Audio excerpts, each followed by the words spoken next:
It'll be interesting. It'll be interesting to see what happens today with Brett Baer. You know, Brett's two people. He can be very nice or he can be himself. He was tough on you. If he's tough on her the way he was tough on you, he was very tough on you. He was always nasty to me. And right. I don't think he'll be tough on her. I don't think he'll be. Fox is a very disappointing thing. During the days, Fox is just terrible. And but I want to show something with this. When you look at this whole Barack Obama thing, I think the one thing they don't show, you were talking yesterday, I think it was the Bloomberg event, which, by the way, I loved. Yeah. I love the way you handled the whole tariffs conversation. That was a great event. I got hoodwinked to go on that. You know, I was supposed to make a speech in front of the Chicago Economic Club, which is a big deal, you know, which is a very prestigious place, beautiful. Everything was beautiful. And all of a sudden, I understand I'm being interviewed by this gentleman. And he's got a reputation for being about, I'd love to see him do Kamala. He should do Kamala. That would be beautiful. But he's a tough cookie, and he's the chairman of Bloomberg. He's a big so all of a sudden I'm being interviewed. And I wasn't happy about it because I found out that he is, you know, his reputation precedes him. And but I decided to do it. You know, you have a choice.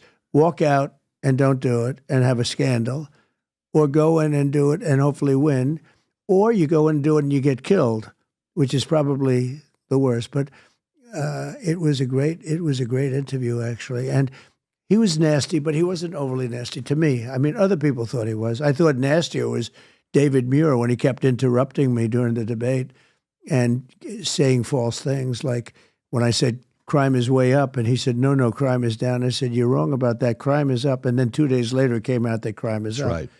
I mean, to me, that was much nastier than this gentleman. But it was really a study of business. It was a detailed study of business. You're talking about with the Bloomberg one? With the Bloomberg. Right. And people loved it. I agree. The tariff one. And the one thing I wanted to show is the following. So you know how you talked about Jerome Powell, what an easy job. You come once a month and he said, we're going to increase the rates. Greatest job there is. I think this is the one thing they don't talk about. So Barack Obama got elected November 4th. Okay, quantitative easing started November 26th. Right. And it stayed for 8 years until you got elected. Right.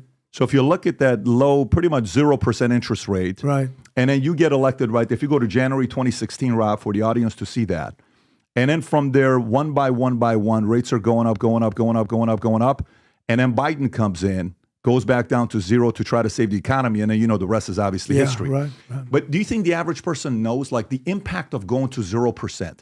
How much does that positively help the impact when Fed lowers the rates to 0.5 point? Yeah, it has a huge impact. The power of the Fed is, I think, pretty strong. Some people disagree with it. They think it's overridden by the interest rate climate. But I think the power of the Fed is very strong. It's an interesting graph, actually. Yeah, this just shows that the rates didn't help you. You know, when he says it was... Well, they didn't use them to help me. Right. And Powell, I gave him a hard time because he was raising them. And I was never a big fan of his. He was late and he was early. He was too early and too late, you know. But I had the greatest economy in history. We had the greatest economy in the history of our country. Despite that, you know, this is another thing I can say, despite the fact that they weren't very high, but they were, you know, reasonably high. And despite the rates not being at zero, I had a pretty good, we had a great run. Following up on the Barack Obama question, when I think about the 2024 election, I saw some numbers that came out, which I thought was fascinating. Right. Rob, if you can pull this up from CNN. So this is CNN reporting on this just 2 days ago. Okay, Barack Obama, when it comes down to black men ages 18 to 44, he was up 81 points in November of 2012. Hillary was up 63 when she went against you. Yeah. Biden was up 53. Kamala, who is apparently black, she's up 41. And what do you mean by apparently? I mean, that's what they're telling us. We're supposed to believe she's black. No, and, you know, it's much better that, no. See, I would never say a thing like that. But you said, don't explain to what you mean. No, I don't want to put you in trouble. Yeah, well, I was going to throw it onto your shoulders. Apparently, well, no, you know, you could explain it because I understand. I'm very comfortable explaining it because overnight, you know, she's doing a show. She's supposed to be Indian, and then all of a sudden now it's black, but it's not landing with the average American. So if you look and at, do you think black men? That's why she's not doing well. Well, watch this. Some people say that. In 2016, you had 13%. Right. of male black voters 18 Right. to 44. Right. In 2020, you had 18%. In 2024, you're at 26%. It's doubled in 8 years. The question I'm asking you is the following. Back in 1960, Right. 64% of African Americans would vote Democrat. Right. The other was pretty much conservative. African Americans have historically been very conservative. Okay. Barry Goldwater, the issue happens, 1964. Right. It goes from 64% Yeah. Democrat to 92%.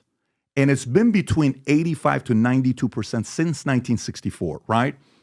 You've come in and you've shaken things up. Do you think 2024 is going to be one of those moments where African-American men, they're like, listen, I'm sick and tired of Democrats feeling like they own me. I think I'm going to go to the other side. Do you think 2024 could be one of those years that we look back and say they lost the African-American vote? They really lost it for a while, the Republicans. I mean, it started, I guess, with Barry Goldwater, if you look at the charts.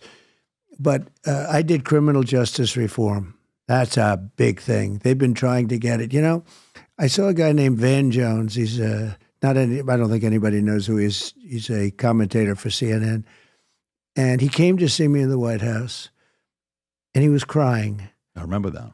He was crying because I bring these things up because it's a lack of, I don't know, there's something about loyalty. You help somebody with something. He came in with a fairly large group of people, mostly black people. And he was devastated because criminal justice reform wasn't going to happen. Obama didn't do it, and didn't even come close. Bush didn't try. Nobody was going to do it. And I'm the only one that could have done it. And he was with a group of people that they were begging to do it. They were 5 votes short. And they had to be conservative votes because there was nobody else left, right? And I guess you needed the 61 or 60-something, maybe 66, but 61 is a hard vote. And he made a plea to me, Van Jones, total sleazebag. He made a plea to me to help him and help this group of people. And they explained how for years they've been trying to get it, and they've been unable to get it. And I said, well, let's take a look at it. And I studied it for a little while and spoke to them. And I said, you know what, I'm going to help you. It's going to help the black people in particular. And I'm going to get it for you guys. And I called up 5 very conservative senators. And I'll never forget one of the senators who was in charge of it. He was literally leading the charge against it.